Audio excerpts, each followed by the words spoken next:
lentil soup. What?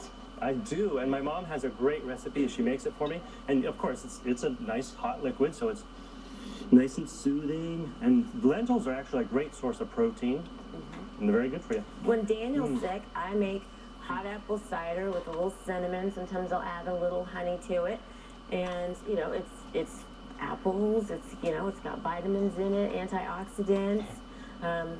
It's whatever's making you feel good. If that makes you and Daniel feel good, yeah. I think it sounds appealing. I do basically the same thing Dr. Orden does, so I won't repeat what you said. But let's talk about hydration. When you're dehydrated, what happens? Everything's dry. Ugh, you feel terrible. You have a frown on your face. Yeah, the inside of your nose, if it's all dry, it's more likely to bleed. This irritated. is, picture like nice, moist mucous membranes. You've been using a humidifier, drinking your liquids. Oh, smiley. Maybe you have a little bit of runny nose, but he's happy. He's happy. He's a little too hydrated. There's actually a way to not only stay hydrated, we mentioned it before, but by drinking plenty of liquid, you're going to stay hydrated internally. But we always talk about, you can gargle with salt water, warm salt water. You can use nasal irrigation with salt water. Steamy shower too. And what happens when you get your mucous membranes and your system nice and hydrated? Something really interesting happens, and this is scientific.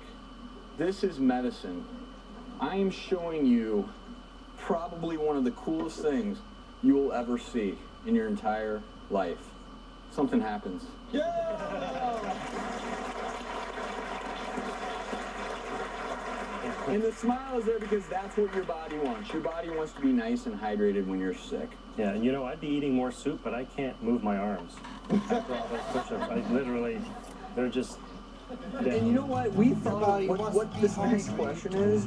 It's an email, and I thought of you when I saw it because it's from Michael in Cleveland, Ohio, and he writes, "Whenever I start getting a bad cold or the flu, my gas starts smelling really rank. Why is that?" And I thought this was actually Dr. Sears, and I was going to say it's the lentil soup, buddy. Yeah, right. It's the lentil soup. So one reason you can produce more gas is, if you think about it, your nasal passages are all congested, so you're a mouth breather. And so you're swallowing more air throughout the day and night. So you have, some of that air is going to come back out, but some of it can travel through your colon.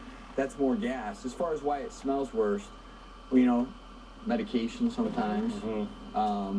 Maybe when you're sick, Michael, and this is a good thing, if you're eating more fruits and vegetables, which are loaded with fiber, that can increase your gas production. Just remember, when you're sick, what you're trying to do is decrease your symptoms, prime your immune system to fight off the infection, whatever works for you.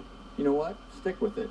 Coming up, some people believe that putting garlic down there can help cure a yeast infection.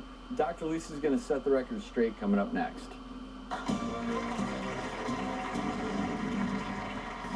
Once I get the pneumonia vaccine, does it last forever? Or do I have to take it every year like the flu vaccine? Monday on The Doctors, reality star Coco and the truth about her booty. Do you have butt implants? Do I? I want to find out right now. Let's go do it. New Doctors, Monday.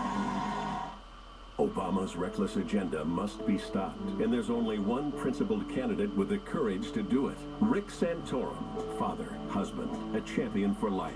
The leader with a bold plan to restore America's greatness, create dynamic jobs, cut wasteful spending, and reform Washington. Rick Santorum, proven conservative. Vote Tuesday, February 28th. Rick Santorum for president. Red, White, and Blue Fund is responsible for the content of this ad. Now you... Song by Paul Paulina song. Created for February 17th, 2012. The song is going to use guitar chords D minor and D minor sharp 6. The song is going to be called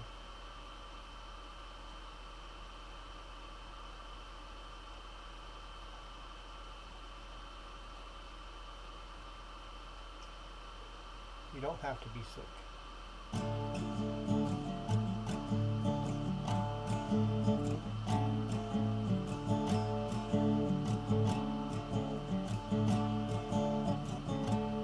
Well, you don't have to be sick.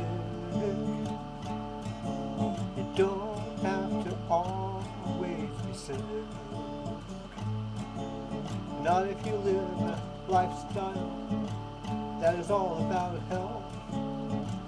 You don't have to always be sick. No, no, no. No, you don't. You don't have to always be sick. Not if you live a healthy lifestyle.